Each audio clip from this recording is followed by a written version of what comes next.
से बाहर निकलना है, अपनी रोज़मर्रा के मामलात जो हैं उनको सही तरीके से अंजाम देना है और साथ ही साथ अगर हम डरेंगे तो डेफ़िनेटली हमारे बच्चे भी इससे मुतासिर होंगे और वो भी खौफ और डर में मुब्तला होंगे। डॉक्टर राशिद साहब क्या कहना चाहेंगे इस हवाले से जो डिस्कशन हो रही है, आप क्या ऐड करेंगे? देखिए जी, मैं ऐड ऑन ही करना चाहता हूँ। जो मुझसे पहले जितनी बातें हुई हैं माशाल्लाह काफ़ी अच्छा इन्होंने प्रिस्क्राइब किया, काफ़ी कुछ सीखने को भी मिला इनसे। अच्छा, जब भी कोई ट्रॉमा क्रिएट होता है जी, उसमें अगर आप देखें तो एक हमें चीज़ पॉपुलेशन में एक रेशो नज़र आती है कि जहाँ पे कुछ लोग अच्छे तरीके से उस ट्रॉमा में आपकी हेल्प आउट करते हैं, तो कुछ इस तरह भी होते हैं जो उस हादसे से फ़ायदा उठाते हैं। सही। तो जो करंट सिचुएशन जितनी चल रही है जी, इसमें भी आप अगर एक चीज़ को ज़रा मुतालिया करें इस वक्त, तो कुछ लोग जहाँ पे अच्छे काम कर रहे हैं, सही। मीडिया में काफ़ी कुछ लोग जो अच्छी नशरियात कर रहे हैं, अच्छा मैसेज कन्वे कर रहे हैं। सही। और इसी तरह अगर सोसाइटी में हम देखें कि कुछ लोग काफ़ी सारे लोग हमारे जो हेल्प आउट कर रहे हैं इस वक्त ज़रूरतमंदों की, वहाँ पे कुछ ऐसी पॉपुलेशन भी है जो इस चीज़ के लिए पैनिक क्रिएट कर रही है। सही। अब ये जो पैनिक क्रिएशन है, इसमें डायरेक्टली या इनडायरेक्टली उन लोगों का एक फ़ायदा भी है। अब जहाँ पे अल्लाह ताला ने, अच्छा इस वक्त भी अगर आप करंट सिचुएशन देखें तो जो एक मेरी अपनी पर्सनल ऑब्जर्वेशन है कि हमारी जो माशाल्लाह जो पाकिस्तान की पॉपुलेशन है ना, उनके अंदर जो मज़ाहमती क़ुव्वत है वो ज़्यादा है सही। Against the corona. तो हम इस सिचुएशन को इस तरह एक हैंडल कर सकते हैं कि हम सिर्फ़ और सिर्फ जो है ना, एक अथेंटिक चीज़ों को, बिल्कुल। अथेंटिसिटी को हम अडॉप्ट करें, अथेंटिक यकीनन। चीज़ों को सुनें। जी। और ख़ुसूसन जो मेरे भाई सोशल मीडिया यूज़ करते हैं या जो लोग सोशल मीडिया पे ज़्यादा बिल्कुल। एक्टिवेटेड हैं, तो उनके ऊपर भी एक रिस्पॉन्सिबिलिटी है। बेसिकली देखें जी, we are in the time of war. सही।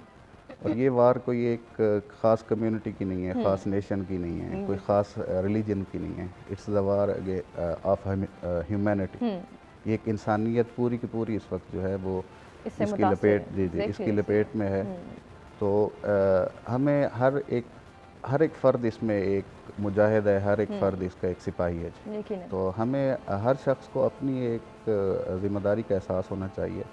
हमें अपने लेवल पे ख़ुद देखना चाहिए कि यार हम किस हद तक जो है हम लोगों को हेल्प आउट कर सकते हैं। ठीक, ये बहुत ज़रूरी है, ये तभी हम महसूस करेंगे दूसरों का। पहले तो मैं थोड़ा आइसोलेशन के हवाले से जी, आइसोलेशन और इम्यूनिटी के हवाले से बात करना चाहूँगा कि जी। आइसोलेशन के हवाले से जो एक कंसेप्ट पाया जाता है ना, देखें आइसोलेशन तीन तरह की है जी। सबसे पहले है सोशल आइसोलेशन, जो कि इस करंट सिनेरियो में हर एक के लिए ज़रूरी है। फिर उसमें आपकी सेल्फ़ आइसोलेशन आ जाती है। सेल्फ़ ठीक। आइसोलेशन उस वक्त होती है कि जिस वक्त लेट्स सपोज़ कोई आपके अंदर अलामात हैं फ्लू की, वायरस की, नज़ला ज़ुकाम है, आपको बुखार ठीक। है, और फिर उसके बाद क्वारंटाइन आ जाता है। क्वारंटाइन उस स्टेज पे आता है कि जिस वक्त आप कंफर्म हो जाएं कि you have the virus in your body. अब क्वारंटाइन भी दो तरह का है। सेल्फ क्वारंटाइन है जो कि आप घर पे कर सकते हैं। फिर ठीक। एक क्वारंटाइन आता है कि जो आपका थर्ड स्टेज की जो सबसे ज़्यादा लीथल स्टेज होती है इस बीमारी में, उस लेवल पे जो क्वारंटाइन होता है वो फिर आपका हॉस्पिटल के अंदर बिल्कुल। क्वारंटाइन होता है। तो इस हवाले से देखें सोशल आइसोलेशन, चूँकि हम सोशली हम हैं, एक्टिव हैं जी, हम सोसाइटी के अंदर एक्टिव होते हैं, तो ये चीज़ अभी तक ना हम मेंटली एक्सेप्ट नहीं कर पा रहे। ठीक है जी। अब मैं पिछले दिनों एक अच्छा एक इदारिया पढ़ रहा था, तो उसका जो टाइटल था वो था कि जी ऊपर वाले ने ज़मीन को रिपेयर करने के लिए कुछ अरसे के लिए बंद किया। तो इसी तरह अच्छा, इसमें जो हम पॉजिटिव चीज़ें हम देख सकते हैं कि इस आउटब्रेक में जो पॉजिटिव चीज़ें हैं आइसोलेशन के हवाले से हैं, वो ये कि अब जो लोग पहले अपनी फैमिली को टाइम नहीं देते वो थे, टाइम दे रहे हैं, ठीक है बिल्कुल। जी, तो नेचर ने उनको अवॉइड किया है, एक पाबंद किया है कि जब अपनी फैमिली सही। को टाइम दें। जो लोग वालदैन को प्रॉपर टाइम नहीं दे सकते थे, बच्चों को नहीं दे सकते थे। इसी तरह फिर कुछ सोशल लेवल्स जो बहुत ज़्यादा राइज हो चुकी थी हमारी सोसाइटी में, उनको काफ़ी हद तक जो है वो इस वक्त रुक चुकी हैं। तो काफ़ी सारी पॉजिटिव चीज़ें भी हैं। अच्छा, ठीक। आइसोलेशन से जो लोग खौफज़दा हैं, इस्लामी जमहूरिया पाकिस्तान में हम रहते हैं जी, माशाल्लाह हमारे पास सबसे ज़्यादा मुसलमानों की तादाद है। बिल्कुल। तो अगर हम इसको इस तरह सोचें कि हम एतकाफ़ में भी तो 10 दिन गुजार लेते हैं। बिल्कुल, अगर हमारी सोसाइटी का कि हम थोड़े अरसे तो बड़ा कॉन्शियसली एक चीज़ को फ़ॉलो कर रहे होते हैं, अडॉप्ट करते हैं, लेकिन आहिस्ता-आहिस्ता हम शायद आदी हो जाते हैं और यही हमारा यूज़्ड टू होना जो है, वो कहीं न कहीं नुकसान का सबब बन जाता है कि बस छोड़ो अब कुछ नहीं होगा। ये जब हम ये कहते हैं कि अब कुछ नहीं होगा, ज़्यादा ख़तरा मेरा ख़्याल है डॉक्टर साहब वहीं पे आ जाता है। जी एग्जैक्टली, बिल्कुल आपने सही कहा। अच्छा, इस हवाले से ना एक चीज़ तो आई एम वेरी थैंकफुल कि इन्होंने अप्रिशिएट किया कि सहूलियात कम होने के बावजूद माशाल्लाह हमारे जितने भी मेडिकल से मुंसलिक अफराद हैं, बड़ा अच्छा वो परफॉर्म कर रहे हैं जी, बिल्कुल। और बड़ा अच्छा मुकाबला कर रहे हैं इस सिचुएशन में। सेकंड देखें, चीज़ एक आ जाती है कि इंसान ना कभी खुद सेल्फ आइसोलेशन है, सेल्फ आप अपनी सेल्फ जहाँ पे भी आप अप्लाई करें ना, तो उसमें एक इंसान की एक सेल्फ वो भी है कि आप खुद अपने बारे में सोचें, अपने नियर बाई सोचें। ठीक। तो वाई शुड नॉट कि हम इसको एक टाइम लें कि या इसको समझें कि it's a time to explore myself, कि हम खुद को एक्सप्लोर करें। बिल्कुल। अब अपनी अक्सर ज़िंदगी का मकसद एजुकेशन ढूँढें। सेक्टर से हैं माशाल्लाह, इन्होंने बड़ी अच्छी एक, हम एजुकेशन सेक्टर में हम एक चीज़ देखते हैं कि हमारे यहाँ जो है वो पोस्ट डॉक्टरेट लेवल तक लोग तालीम हासिल कर लेते हैं, तब भी उन्हें एक ओरिएंटेशन नहीं होती कि जी हमारा जो है वो एक्चुअल हम थे किस फील्ड के, आया हम रिसर्च के फील्ड के थे, हम रेपिटेटिव माइंडेड हैं, हम क्रिएटिव माइंडेड हैं। अल्लाह ताला ने दो तरह के दिमाग रखे हैं जी, और हमारा क्या था, एक फील्ड हमें कौन सी इस तरह की ज्वाइन करनी चाहिए थी कि जिसमें हम काफ़ी अच्छा परफॉर्म कर सकते थे। तो एक वालिदैन को भी मेरी तरफ से एक यही है एडवाइस, और एक जितने भी लिसनर्स हैं कि आप ख़ुद को भी एक्सप्लोर करें कि आया आपकी फ़ील्ड कौन सी है, आप किस सोच के मालिक हैं, आप फिर उस सोच पे काम करें। जब आप उस सोच पे काम करेंगे तो बड़ा आपको मज़ा आएगा जी इस टाइम को गुजारने में। बिल्कुल ऐसे ही है। अच्छा, जहाँ तक एक है जी पैनिक क्रिएट करना या पैनिक लेना, पैनिक क्रिएट करने में चंद एक लोगों का हिस्सा है जी, पैनिक लेने में बहुत सारे लोग उसमें जो हैं वो हिस्सेदार हैं। जी जी। तो पैनिक लेने से अब क्या क्या होता है जी, पैनिक लेने से जो सबसे बड़ी चीज़ वो होती है वो आपकी इम्यूनिटी जो है वो वीक हो जाती है। अच्छा, इम्यूनिटी के हवाले से बात की गई कि जी खाने पीने के एतबार से हम लोगों ने अपने आप को बहुत ज़्यादा हैबिचुअल रखा हुआ है और बहुत ज़्यादा हम लोग खा पी रहे हैं। इसमें देखें, जहाँ तक इम्यूनिटी का मतलब ये नहीं कि आप ज़्यादा खाएं, इम्यूनिटी गेन करने का मतलब ये है कि आप अपनी जो हैबिट्स हैं उनको आप रूटीन में लेके आएं। आप जितना खा रहे हैं आप उतना खाएं। अब अक्सर हमें से लोग बड़ा खुशी से बताते हैं जी मैं जी सुबह से मैंने कुछ नहीं खाया और मैं काम कर रहा हूँ, और शाम को जनाब जी मैं अब खा रहा हूँ खाना। अब किसी हद तक ये जो है ना जी, बड़ा सख्त लफ्ज़ यूज़ करूँगा इसके लिए कि ये बेवकूफ़ी है, ये अक्लमंदी नहीं है, ये कोई बहादुरी नहीं है। एक बॉडी को अगर हम देखें तो अल्लाह ताला ने नेचर ने एक निज़ाम रखा है हमारी बॉडी के अंदर, कुछ इस तरह के हमारे मेटाबॉलिज्म्स हैं जो एक्टिवेट होते हैं ख़ास टाइम पे। हम नाश्ता जब आप करेंगे, ब्रेकफास्ट लेंगे, उस टाइम पीरियड पे कुछ आपके इस तरह के हार्मोन्स हैं, कुछ आपकी इस तरह की अंदर केमिस्ट्री है, बॉडी केमिस्ट्री है कि जिसने एक्टिवेट होना है, एंजाइम्स ने एक्टिवेट होना है। फिर इसी तरह लंच है, फिर आपका डिनर है, और इसी तरह अच्छा इम्यूनिटी को एक्टिवेट करना है हमने। इम्यूनिटी को हमने देखें, इम्यूनिटी को हमने पावरफुल नहीं करना। सही। अब इम्यूनिटी एक्टिवेशन का तरीका ये होता है कि आप खाएं उतना ही जितना आप पहले खा रहे हैं। ठीक है जी, लेकिन आप उसको ब्रेक्स में ले लें। ठीक है जी, हर 2 घंटे के बाद या 1 घंटे के बाद आपने कुछ ना कुछ खाना पीना। और जहाँ तक पैनिक का है, अब अक्सर जो हमारे कंसेप्ट पाए जाते हैं कि मास्क का आपने लाजमी इस्तेमाल करना है। रोड पे भी आप घूम रहे हैं तो आपने मास्क लेना है। ये हवा के ज़रिए फैलने वाली बीमारी नहीं है। अब तो खैर काफ़ी सारी इसके हवाले से एक अवेयरनेस आ चुकी है। एक अथेंटिक आप इस हवाले से अपने पास नॉलेज रखें। बिल्कुल आप जो है वो अफवाहें जो हैं या जो मिसनोमर इस हवाले से वे क्रिएट किए जाते हैं उन पे आप अमल ना करें। और सबसे पहली बात है कि अपने आप को आप सेल्फ इम्यून रखें। अपने आप को जो है आप इस पैनिक से बचने के लिए ख़ुद को तैयार रखें, और फिर अगर आप खुद बच जाते हैं तो फिर अपने इर्द गिर्द के लोगों को बचाएं। डॉक्टर साहब, यहाँ पे इम्यूनिटी को इंक्रीज़ करने की बात हो रही है, इन्हांस करने की बात हो रही है, तो ये तो हमने आपसे जान लिया कि किस तरह से हम इसको एफिशिएंट कर सकते हैं। यहाँ पे भी हमने जो है सपोर्ट करना है, एक दूसरे को इनकरेज करना है, एक दूसरे का सहारा बनना है। जी बिल्कुल। एक तो सोशल एथिक्स के हवाले से जाफरी साहब ने बात की, बड़ी अच्छी है कि जी हमें खुद उस चीज़ को एक्सेप्ट करना चाहिए। अच्छा, इस हवाले से ना अगर आप देखें कि जब एक बीमार शख्स होता है, एक जो अफेक्टेड है इस वायरस से, उसकी जो एक जनरल एक तनासुब निकाला गया है कि वो तकरीबन 350 पीपल्स को आगे अफेक्ट कर सकता है। ठीक। तो सबसे पहले तो एक रिस्पॉन्सिबिलिटी इट सेल्फ उस पेशेंट की है कि वो ख़ुद दूसरों को महफूज करने के लिए, जिस तरह मैंने शुरू में कहा कि जी हर बंदा जो है हमें से मुजाहिद है, हम जिहाद कर रहे हैं, तो इट सेल्फ पेशेंट खुद एक मुजाहिद है जी। सही। सेकंड रिस्पॉन्सिबिलिटी उस फैमिली की आ जाती है। अच्छा, थर्ड इसमें जो रिस्पॉन्सिबिलिटी वो हमारी मीडिया और सोशल मीडिया और इस तरह के वो लोग के जो एक इमेज बनाते हैं सही किसी भी चीज़ के बारे में, तो इसमें खुसूसन आप लोगों का सबसे बड़ा एक रोल प्ले करता है कि आप लोग इस तरह के पेशेंट्स को करेज करें। अब जैसे एक अच्छा, जो एक पेशेंट इटसेल्फ अपने आप को खुद पेश कर देता है, अपने आप को खुद बता देता है अपने बारे में कि I am suffering with this, वो क्वारंटाइन हो गया, उसने अब 350 पीपल्स या उससे भी ज़्यादा लोगों की एक तो जान बचा ली, नंबर 1। नंबर 2, उसने अपने आप उसकी अपनी सेहत के लिए भी ये चीज़ बहुत ज़रूरी है।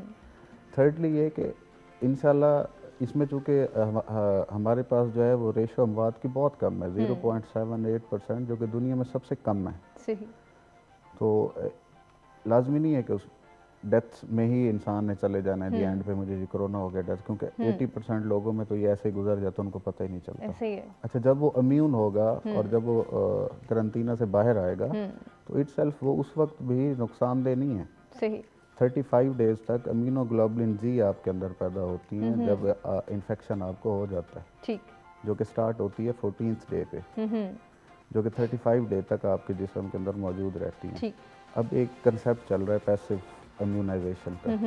He is the right person के जो पैसिव इम्यूनाइजेशन के लिए बेस्ट है। सही, क्योंकि उसकी बॉडी में ऐसी एंटीबॉडीज डेवलप हो चुकी हैं जो कि दूसरों के लिए बेहतर हो सकती हैं। अब इटसेल्फ अगर हम पेशेंट को एक पॉजिटिव सेंस में लें तो उस एक पेशेंट जब वो रिकवर होता है तो उसके इन्फेक्ट होने से रिकवरी तक कितने स्टेजेस हैं कि जहाँ पे he is the beneficial for the society, और यही सोच फैमिली को डेवलप करनी चाहिए यकीनन। देन इसी सोच को मद्देनज़र रखते हुए मीडिया को भी प्रमोट करना चाहिए। जो भी हमारे ब्लॉगर्स हैं, सोशल मीडिया के ब्लॉगर्स हैं, जो हमारे टीवी के मीडिया हैं, इसी तरह प्रिंट मीडिया, उनको भी अब लेट्स सपोज अगर कोई एक इंसान अपना प्लाज्मा डोनेट कर रहा है या एक इंसान ने इतनी करेज है कि वो बता सकता है जी आई एम अफेक्टेड, तो जब तक कोई इस तरह के पैरामीटर सेट नहीं होंगे मीडिया के फोरम से, तो तब तक जो है ना इस चीज़ को हम ये नहीं कह सकते कि जी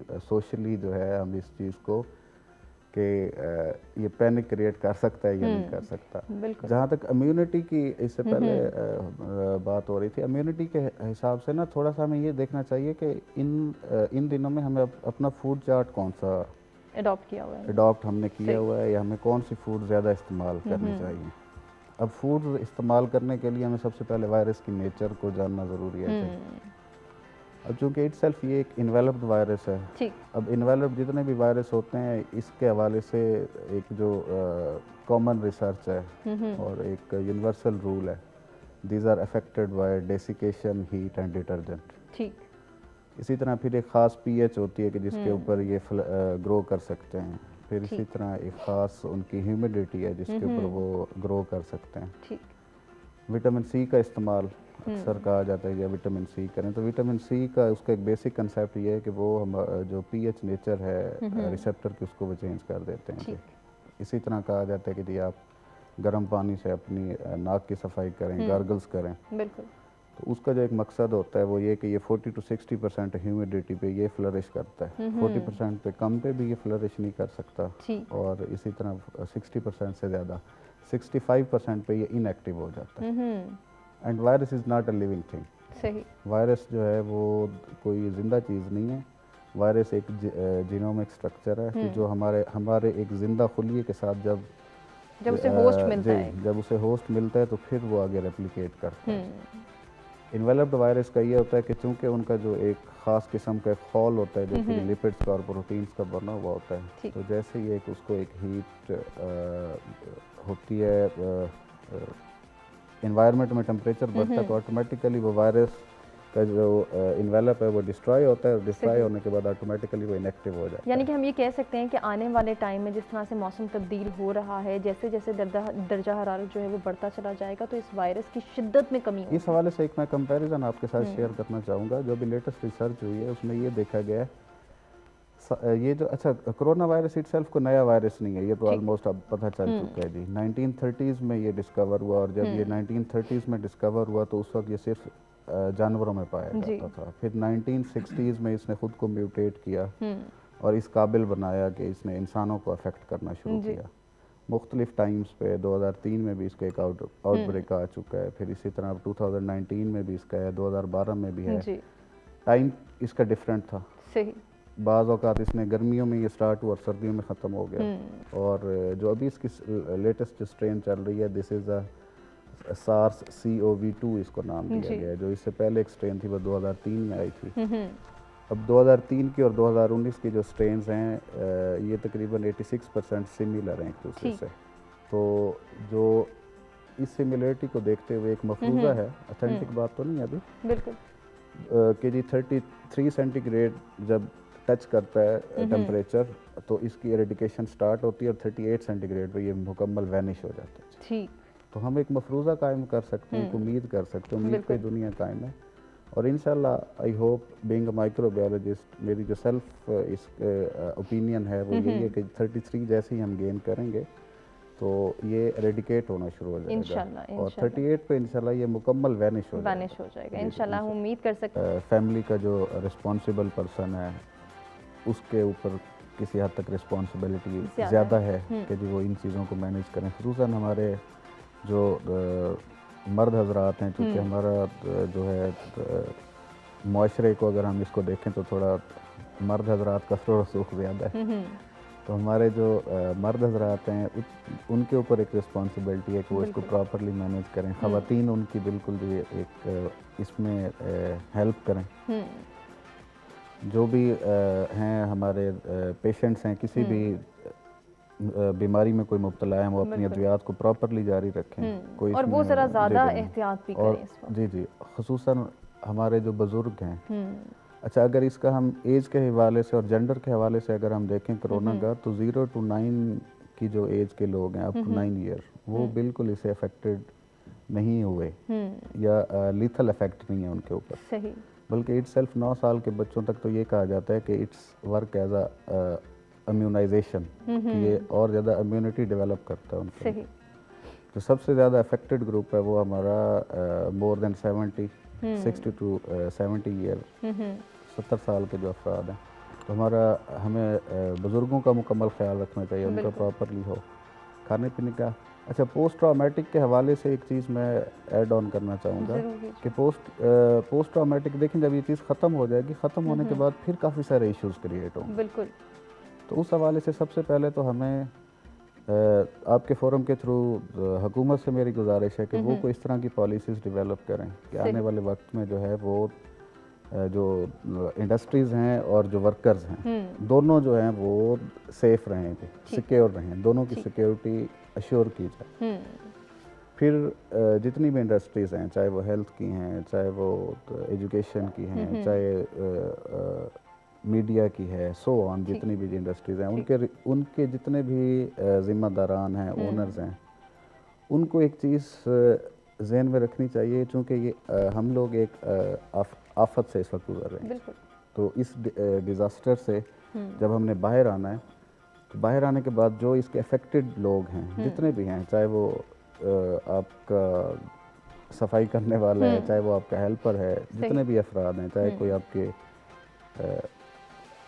इंतज़ामिया के लोग हैं, तो इनको आपने किस तरह सिक्योर करना है, उनको आप किस हद तक अपनी कैपेसिटी को देखते हुए किस हद तक आप उनको फैसिलिटेट कर सकते हैं, और जो जितने एम्प्लॉयर्स हैं उनको भी किसी हद तक कंप्रोमाइज़ करना चाहिए। बिल्कुल। क्योंकि जाहिर सी बात है, अगर हम देखें कि जो वेजेस पे काम करने वाले हैं, या ऐसे अगर एक काम हो ही नहीं रहा, एक वेजेस डेवलप हो ही नहीं रहे, तो ओनर बेचारा कहाँ से देगा। बिल्कुल।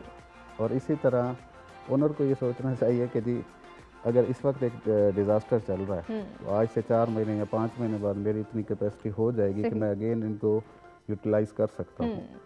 तो हमें हमें सबको मिल के इसमें एक अपना किरदार अदा करना है, यकीनन। अपनी अपनी।